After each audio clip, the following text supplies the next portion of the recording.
නෝලි සමග සතුටින් ඉගෙන ගමු. මුලින්ම අපි බලමු මොකද්ද මේ අධ්‍යාපනය කියන්නේ කියලා. ඇයි අපි ඉගෙන ගන්න ඕනේ? අපි කොහොමද ඉගෙන ගන්න ඕනේ? අධ්‍යාපනය යනු දැනුම, කුසලතා, වටිනාකම් සහ පුරුදු ඉගෙනීමේ සහ ලබා ගැනීමේ ක්‍රියාවලියයි. දැනුම, කුසලතා, වටිනාකම් සහ පුරුදු ඉගෙනීමේ සහ ලබා ගැනීමේ ක්‍රියාවලියට අපි අධ්‍යාපනය කියලා කියනවා. ඒක පුද්ගලයාගේ මානසිකත්වයට චිත්ත වේගීව සහ සමාජීය වශයෙන් වර්ධනය වෙන්න උපකාරී වෙනවා. ඒ වගේම අධ්‍යාපනය යනු පාසල්වල හෝ විද්‍යාලවල ඉගෙන ගන්න එකම විතරක් නෙමෙයි. එය සෑම තැනකම සිද්ධ වෙනවා. නිවසේදී මිතුරන් සමග ඒ වගේම ජීවිතයේ ලබන අත්දැකීම් හරහා හා ස්වයං ඉගෙනීමෙන් පවා මේ අධ්‍යාපනය සිද්ධ වෙනවා. ඊළඟට බලමු මොකක්ද මේ අධ්‍යාපනයේ ඇති වැදගත්කම. ඇයි මේ අධ්‍යාපනය වැදගත් වෙන්නේ? පළවෙනි එක තමයි දැනුම සහ කුසලතා.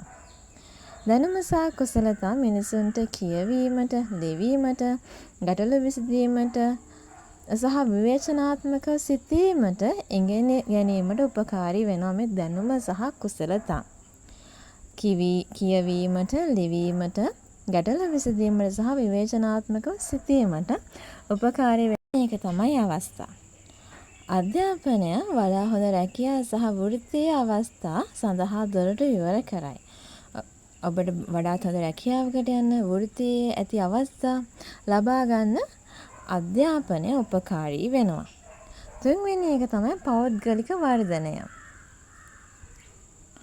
පෞද්ගලික වර්ධනය එය විශ්වාසය ගොඩනගයි. පුද්ගලයන්ට තමන්ව තේරුම් ගැනීමට උපකාරී වෙනවා. ඔවුන් වඩා හොඳ තීරණ ගන්නන් බවට පත් වෙනවා. අධ්‍යාපනය හරහා පෞද්ගලික වර්ධනය ඇති වෙනවා. පෞද්ගලික වර්ධනය වීම අපිට මෙන්න මෙහෙම නිර්වචනය කරන්න පුළුවන්. ඔවුන්ගේ විශ්වාසය ගොඩනැගෙනවා. තමන් ගැන තියෙන විශ්වාසය ගොඩනගා ගන්න අධ්‍යාපනය උපකාරී වෙනවා. ඒ වගේම තමන්ට තමන්වම තේරුම් ගන්න පුළුවන්කම ලැබෙනවා අධ්‍යාපනය හරහා.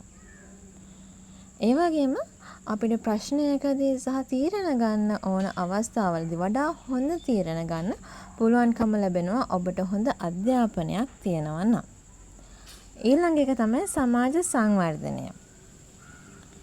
උගත් පුද්ගලයන්ට සමාජයට ධනාත්මකව දායක විය හැක. සමානත්වය ප්‍රවර්ධනය කළ හැකිය. සහ දරිද්‍රතාව අඩු කරන්න පුළුවන්. අන්න ඒ වගේ දේවල් අපිට කරන්න පුළුවන් සමාජ සංවර්ධනය උදෙසා ඔබ අධ්‍යාපනය ලැබපු පුද්ගලයෙක් නම්. උගත් පුද්ගලයන්ට ධනාත්මකව සමාජයට දායක වෙන්න පුළුවන්. ඒ වගේම සමානාත්මතාවය ඇති කරන්න පුළුවන් සමාජය තුළ. දරිද්‍රතාවය අඩු කරන්න පුළුවන් උගත් පුද්ගලයන්ට. සමාජ සංවර්ධනය සඳහා අධ්‍යාපනය උපකාරී වෙනවා. හරි, අපි ඊළඟට බලමු මොනවද මේ අධ්‍යාපන වර්ග. පළවෙනි එක තමයි විධිමත් අධ්‍යාපනය. පාසල්වල, විද්‍යාලවල, විශ්වවිද්‍යාලවල ව්‍යුහගත ඉගෙනීම විධිමත් අධ්‍යාපනයේ යටතට පත් වෙනවා. උදාහරණ වශයෙන් පන්ති කාමරයේ ගණිතය ඉගෙනීම. එය විධිමත් අධ්‍යාපනයේ කොටසක්. ඊළඟ එක තමයි අවිධිමත් අධ්‍යාපනය. අවිධිමත් අධ්‍යාපනය දෛනික අත්දැකීම් වලින්, පවුලෙන් හෝ ප්‍රජාව හරහා ඉගෙන ගන්න එකට අපි කියනවා අවිධිමත් අධ්‍යාපනය කියලා. උදාහරණයක් වශයෙන් ඔබේ දෙමාපියන් සමග ආහාර පිසීමට ඉගෙනීම. එය විධිමත් අධ්‍යාපනය හරහා ඔබ ඉගෙන ගන්නා දෙයක්. ඊළඟ එක තමයි විධිමත් නොවන අධ්‍යාපනය. විධිමත් පද්ධතියෙන් පිටත සංවිධානාත්මකව ඉගෙනීම අපේ විධිමත් නොවන අධ්‍යාපනයේ යටතට ගන්නවා. උදාහරණ වශයෙන් වැඩමුළුවකට හෝ මාර්ගගත පාඨමාලාවකට සහභාගී වීම විධිමත් නොවන අධ්‍යාපනය ලබන විදිහක්. ඊළඟට අපි බලමු අධ්‍යාපනය කොහොමද අපේ ජීවිතවලට බලපාන්නේ කියලා. සිදුවීම් දෙකක් ඇසුරෙන් මම ඒක පැහැදිලි කරන්න. මේ පළවෙනි සිදුවීම තමයි පාසලට යන දරුවෙකු කියවීමට සහ ලිවීමට ඉගෙන ගන්නවා. ඔවුන් වැඩෙන විට ඔවුන් විද්‍යාව කෙරෙහි උනන්දුවක් වර්ධනයක් දක්වනවා. ඊට පස්සේ ඔවුන්ට වෛද්‍යවරයෙකු බවට පත්වීමට හැකි. අන් අයට උපකාර කර හොඳ ජීවනෝපායක් උපයාගත හැකි. අධ්‍යාපනය අපේ ජීවිත වලට බලපාන එක ආකාරයක් තමයි. තවත් ආකාරයක් තමයි වෘත්තීය අධ්‍යාපනය.